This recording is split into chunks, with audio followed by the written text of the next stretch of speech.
You're listening to Win-Win, an entrepreneurial community with your host, Ben Wolf.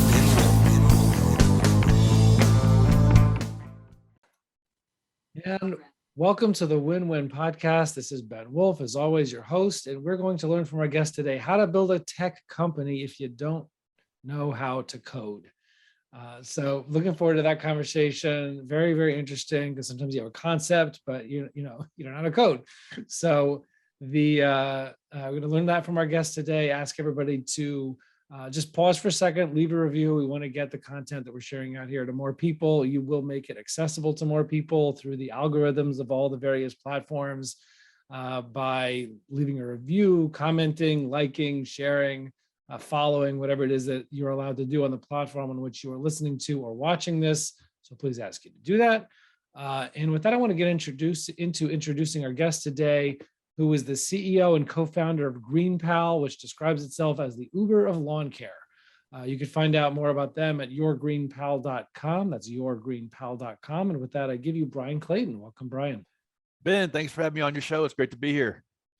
My pleasure. My pleasure. So the first thing I want to get into with you is kind of give us a quick context, right? How did we get, what took you in like 2 minutes or less from explanation in terms of what took you from wherever you came from to talking about something like, building a tech company without knowing how to code? Yeah. So I'm currently co-founder of GreenPal, the Uber for lawn mowing. If you're a homeowner and you need to have your lawn mowed, rather than calling around, you just download GreenPal, pop your address in, you get quotes, and you can hire somebody to mow your grass right through the app, pay them and schedule them right through the app. GreenPal is a 10-year overnight success. My two co-founders and I have been at this for almost a decade, but now we're nationwide in the United States, in every major city. And so if you live in any town with over 20,000 people, you can use GreenPal to order a lawn mowing service. Right. We actually started in Nashville, Tennessee, spent 4 years in Nashville getting the app to work well, getting the marketplace to work correctly, and trying to figure it out just through trial and error. And then after we figured it out in Nashville, we expanded out into every city throughout the United States. Right. Before GreenPal, what got me to GreenPal was I had a landscaping business. I started mowing grass in high school as a way to make extra cash. And over a 15-year period of time, I ended up building one of the largest landscaping companies in the state of Tennessee, getting it over 150 employees, eventually over 10 million a year in revenue. And in 2013, a national company bought that business. Mm-hmm. And so after that, 2013, I took like a year off, got bored, thought, what am I going to do with my life now? And I thought, well, somebody needs to build an app to make it to where you can just push a button and somebody will cut your grass. And why not be me? And it was kind of naivete as an asset. And my two co-founders and I started working on it. And the first 3-4 years were really, really, really hard, but we stuck it out, and here we are today. And I think we got to where we are by not giving up, just going from that failure to failure. Right. Yeah, That's an asset. Yeah, right. If people would tell you, I definitely talk to a lot of founders that feel that way. People would tell you how much pain and suffering and how hard it's going to be. Like, you think, oh, it shouldn't be that hard, and but if people told you what was really involved and how many years it's really going to take till you get to X, whatever you think you're going to get to in your head, you'd never do it. No rational person would do it. Right. So yeah, that naivete can be helpful in the early days. You don't know what you don't know, and you just celebrate the small wins and keep going. All right. So walk us through that, right? There might be people listening out there that they have a concept, right? Like it's a logical concept, right? Like, gosh, I love, calling the Uber with just an app. It makes it easy, if only people could do whatever your industry is with that, people have some other concept, right? You get a concept, you get an idea, but you're a landscaping business owner, or you're whatever you are, right? You're not a tech person. So, you're not coming from Silicon Valley, right? So Right. Okay. So how do you do it? Not coming from Silicon Valley and not in Silicon Valley, I'm in Nashville, Tennessee. Like, we're not really known for Tech hub. our consumer technology successes. Right, venture capital of the Mid-South. No, Yeah, and for people who don't know, I mean, we talked about this before we started recording. I'm a Nashville native, so obviously it was an additional attraction besides obviously the topic, which is novel for us, but obviously an additional attraction to talk to another Nashville native. Actually, I'm not even totally native. I was technically born in Charleston, South Carolina, but I don't remember it. We left when I was so young. But yeah, great to talk to another Nashville person. And we comparing high school, sports rivalries before we started recording. So that's fun. But like, yeah, okay, right, exactly. You're outside the hub. You're not in this venture capital world, but you got a good idea for a concept. And in this case, you really understand the industry that you want to apply that technology to. So that's a totally different kind of expertise that tech people maybe wouldn't have. So how do you do it? Yeah, so I think one thing we did have going for us was authenticity as a competitive advantage. I'd spent 15 years in the industry, so I knew it from the inside out. I kind of knew what problems technology could solve and could make better in the real world. But I was quickly confronted with the reality that the idea is almost worthless. The idea, the concept is almost valueless. Where really the only thing that matters is execution, the ability to make a plan and execute and get stuff done. And not only that, but it really just zoning in on very small things in the early days and just like going from one small thing to the next and slowly those things beginning to compound. And looking back, what do you mean? Can you go a little deeper into that? Yeah, so like entrepreneurship, particularly startup land, is full of these like this dichotomy of like this big audacious goal. I want to build the Uber of lawn care. I want to be nationwide. I want 2 million users. But then also thinking and acting very, very, very small. So for example, when we built the first version of GreenPal, we didn't have any user acquisition strategy. We didn't have any users. And when it comes to building new technology, if you build it, they will not come. And so you have to have some kind of strategy to get your first 20, 30, 40, 50 customers, 100 customers. And we had no strategy. So we had spent 8 months building this thing. And so the only thing I knew to do was to pass out door hangers, like flyers all over Nashville, Tennessee. And so here I am, I just sold an 8-figure business and starting all over again, building GreenPal, and literally handing out door hangers with my 2 co-founders.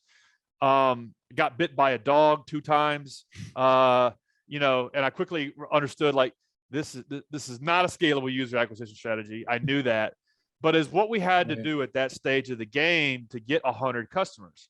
Because we needed 100 people to try. Well, how'd you get you just call friends? Like, how'd you get the lawn care people? Because obviously if there's no product, if there's no supply, you can get demand, they're not going to have anybody to hire. So, a true marketplace, we connect buyers and sellers. And so you kind of have 2 customers. And so it's a chicken and egg problem. And we kind of hacked the chicken, I guess you could say. I called up every lawn mowing service out of Craigslist, out of Yelp, Facebook, and pitched them on the idea of, hey, we're building this platform for you to run your whole business. You can get as many customers as you want. You can get paid quickly. We connect you with as many homeowners as you can handle. Would you try it out? It's free to use. You just pay a fee for every transaction you do. And yeah, maybe, and like the reality was the app was a piece of crap. It didn't have the tools it needed. But the way we were able to kind of like hand crank that side of the market was I said, you know what, and you may have heard of me, and I just sold one of the biggest companies in Tennessee. Really? Is that you?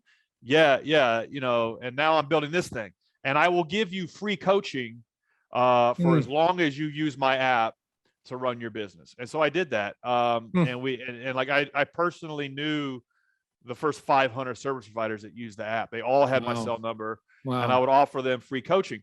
So what that did was, it was kind of like the honey and the glue to get them on the platform and keep them on the platform, right? Submitting pricing, Right.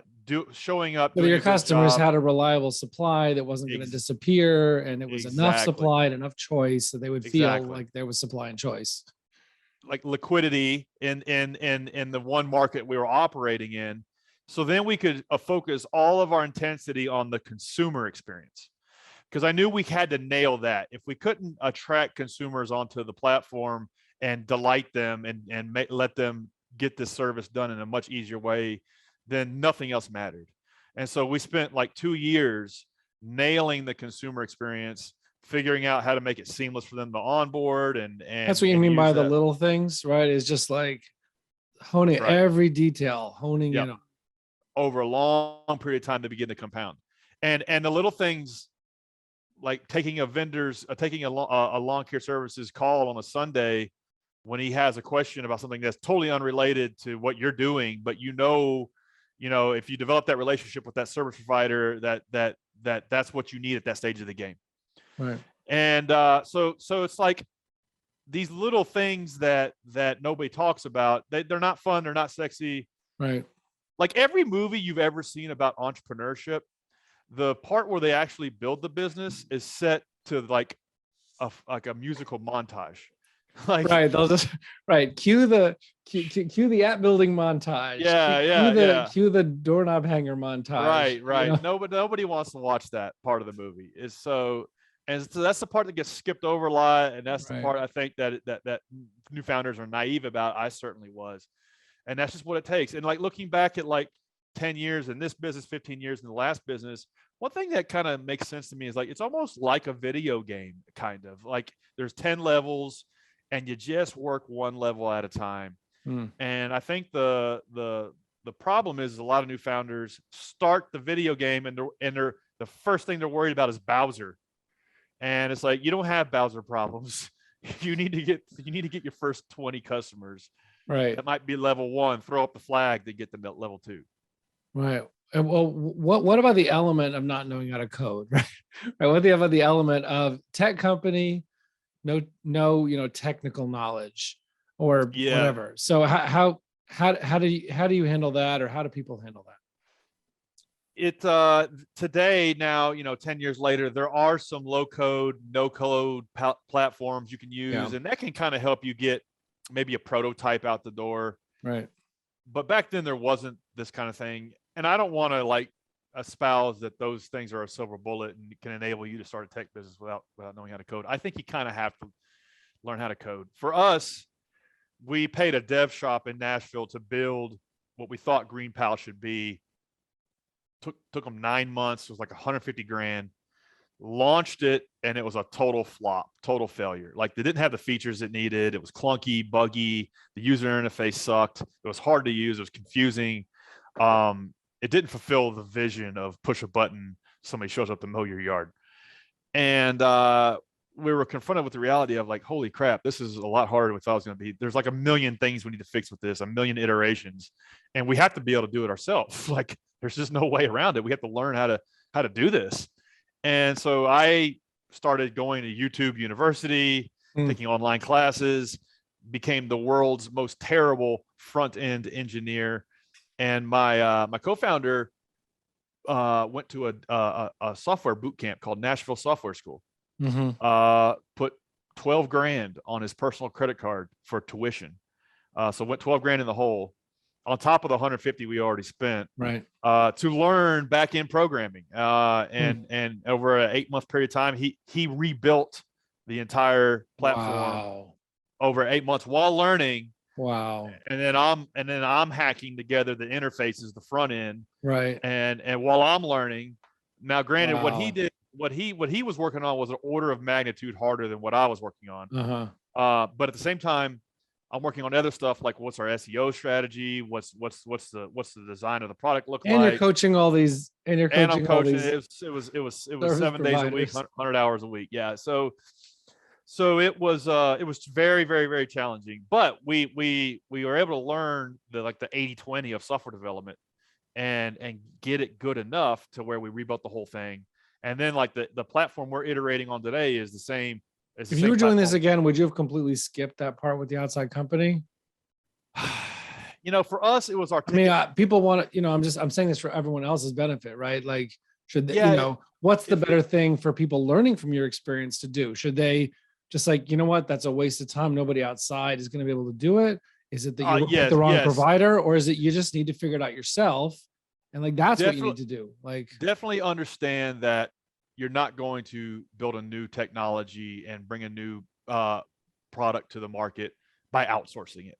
You're just not. And it's as silly as this. It'd be like me. Like, I don't cook. I don't know how to cook. I've never created a recipe, and I don't know anybody that cooks. But I want to open a 5-star restaurant, right? And I have no chef. But the dining room looks great, and the sign looks amazing. But I have no proprietary recipes. I know no chefs. But we're gonna like outsource that. Like, no, it's just silly. That's what trying to start a new tech business and develop a new piece of technology without having that as your core competency. It's just impossible. It's a fool's errand. But we didn't know that, and a lot of new founders don't know that. Right. Ideally, you get two co-founders that come together. You get a hacker and a hustler. You get somebody who's just good at driving the business forward, who's good at getting stuff done, maybe an operator. And then you get somebody who's who understands the tech side, who can get the technology side done. Right. You got to bring in the right person. Yeah. We were 3 hustlers, and luckily we were sufficiently motivated to learn the things we didn't know how to do. It just took a long time. It was very painful. Anybody can do it though, if you're motivated enough. Right. Well, look, if you have, if Green Pal, for example, is a national brand at this point, right? 10-year overnight success, right? So what, one other thing I got to ask is, and again, if you're coming from the lawn care world, right? You're not coming from the VC world and angel rounds and all this stuff. How do you fund a startup like that? So again, if you're not, I guess. Yeah, that's a great question. How do you get money? Because I assume you need a lot of money to do this. So. These new marketplaces suck up a lot of cash, and they take a lot of money because you're building all of this stuff before you're making a bunch of money, and you kind of have to pay for distribution sometimes too. You have to maybe buy Facebook ads to get awareness around what it is you're doing.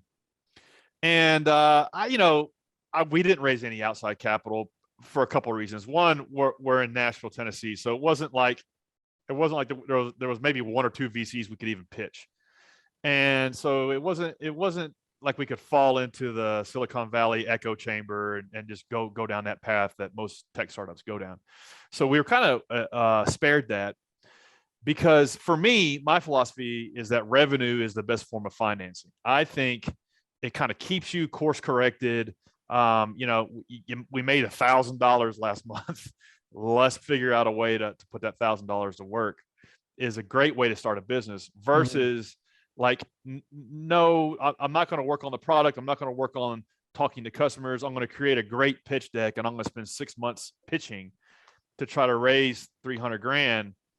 It's just not something that I wanted to do. And now we're 10 years in, we make the equivalent of a seed round every month. So I'm glad that we were able to gut it out, but it's harder in many ways. But also I think like raising capital can be a bad bet.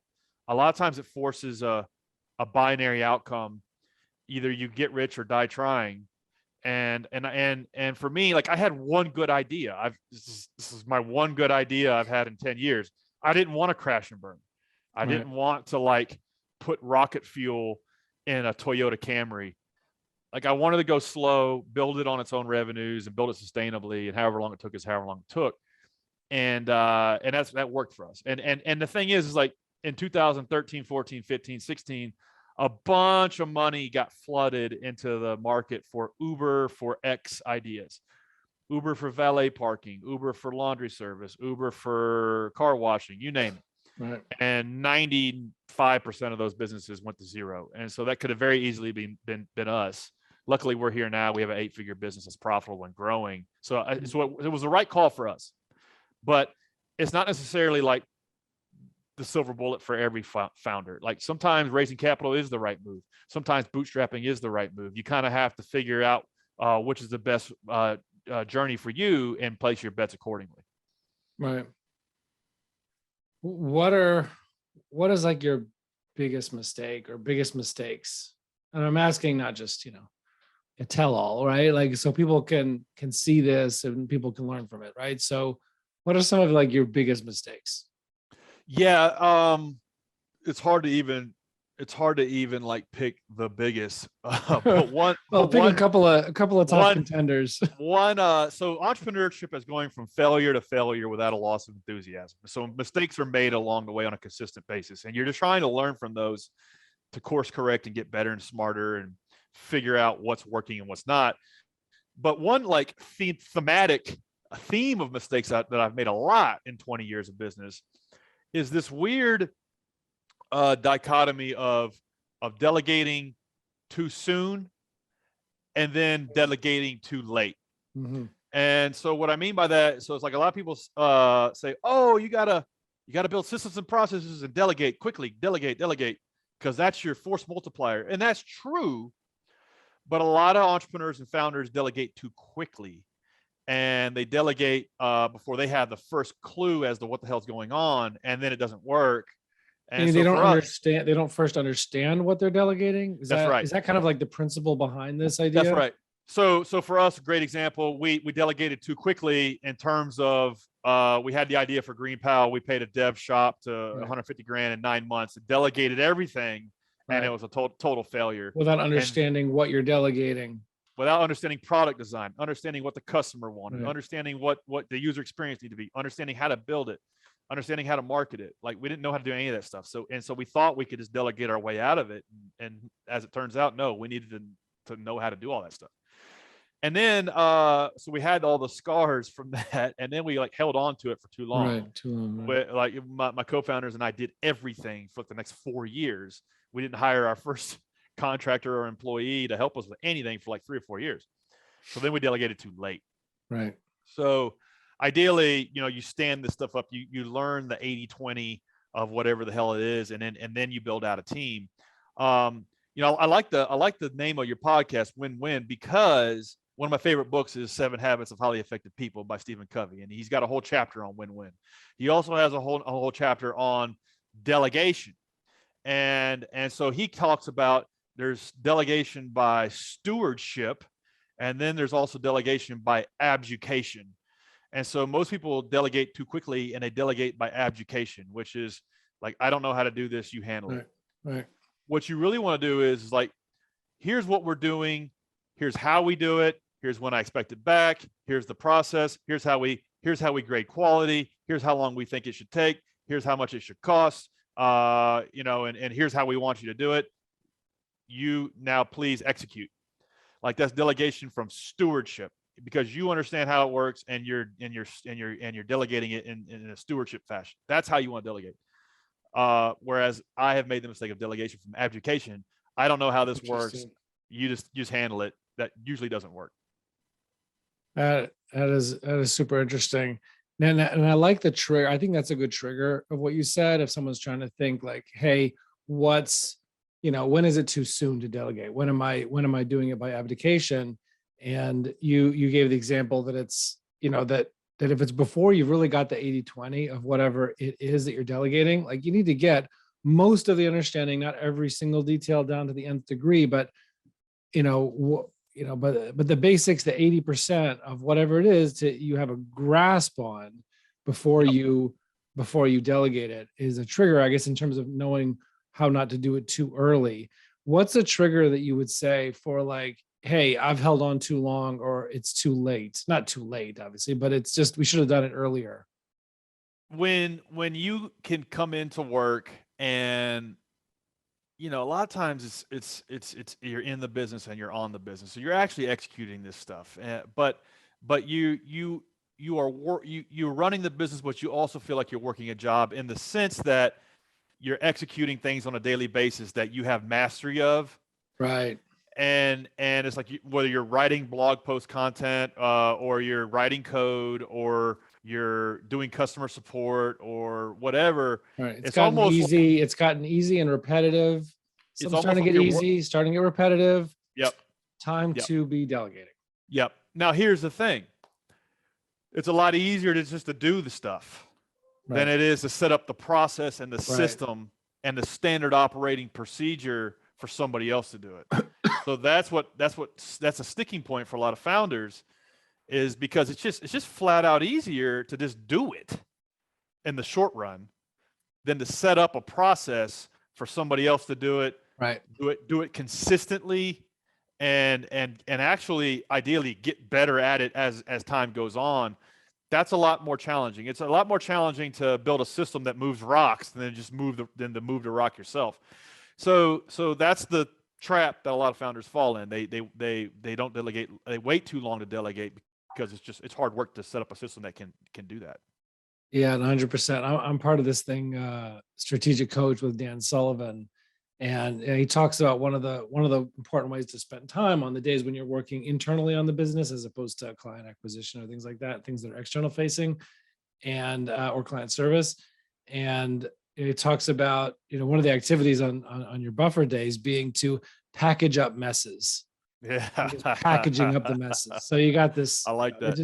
That's what came to mind when you describe that kind of, because it's in the short term it's more work, but obviously in the long term it's taking stuff off your plate when you do finally delegate, because then on that repetitive easy stuff that you don't really need your brain to be doing and your time to be spent on, you could spend your times on higher and better uses, on things that are more value to the company. You could make, $1 million for the company with the same energy that you could, spend making $100 for the company doing level work that you shouldn't no longer be doing.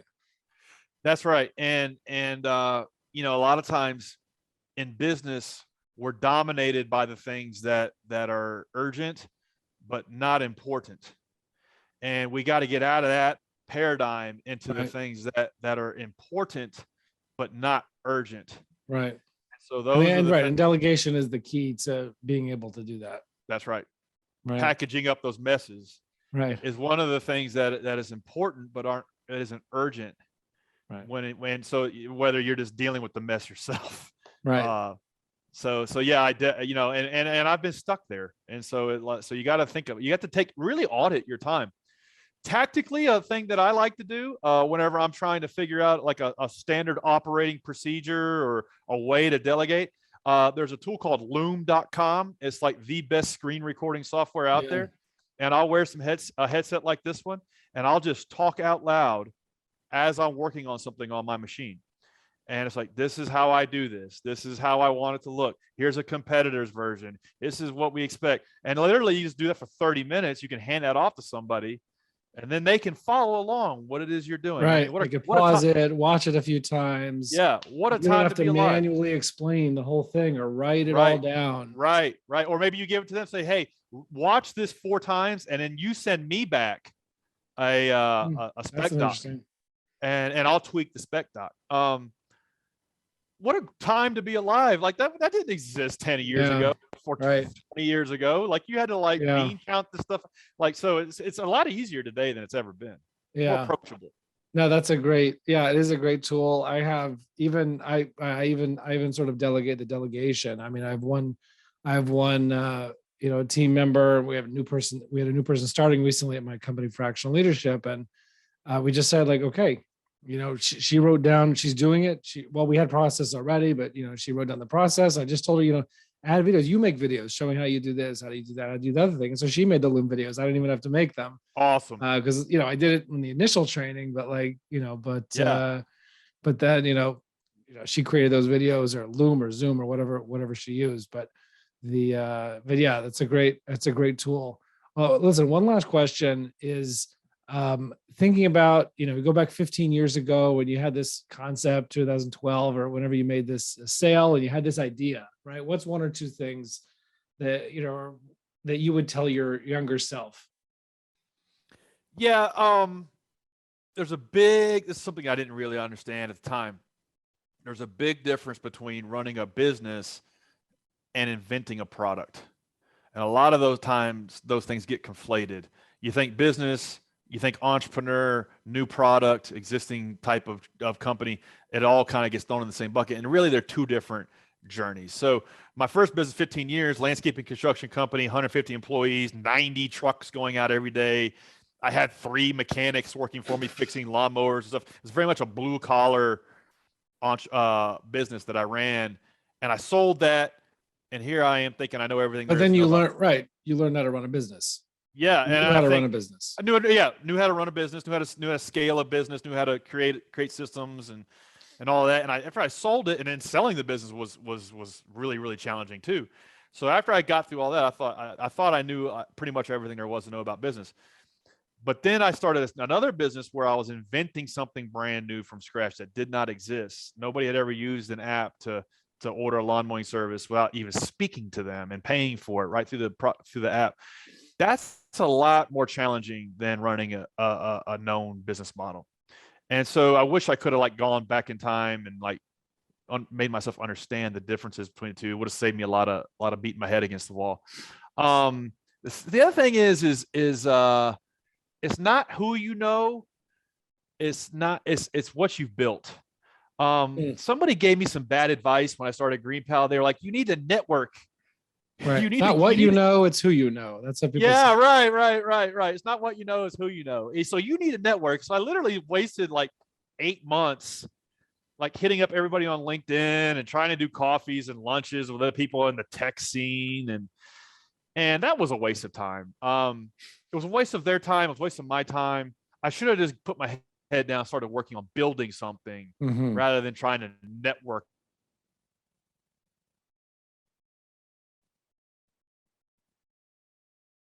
What's almost never a waste of time is talking to customers. So remove all the friction between you and your customer. Make it really easy for them to tell you everywhere you suck, and listen to them, because they will help guide you through the abyss. And so those are some things I would tell myself 10 years ago. Right. That's awesome. Those are great things. I appreciate it. I appreciate your time today. Appreciate you coming on. And Awesome. It's funny. We started off how to build a tech company. You don't know how to code, with the conclusion that you have to learn how to code or find someone who knows how to code, right? Is the conclusion. But that's real life, right? And it's and it's great to see somebody who's not coming from the world where that's just like that normal world where these startups and funding happens. So just super interesting and super useful. Really appreciate it. Well, thank you, Ben. Thanks for having me on your show. It's been fun. Yeah, I appreciate it, and we'll see everybody else on the other side. Thank you. You're listening to Win Win, an entrepreneurial community with your host Ben Wolf.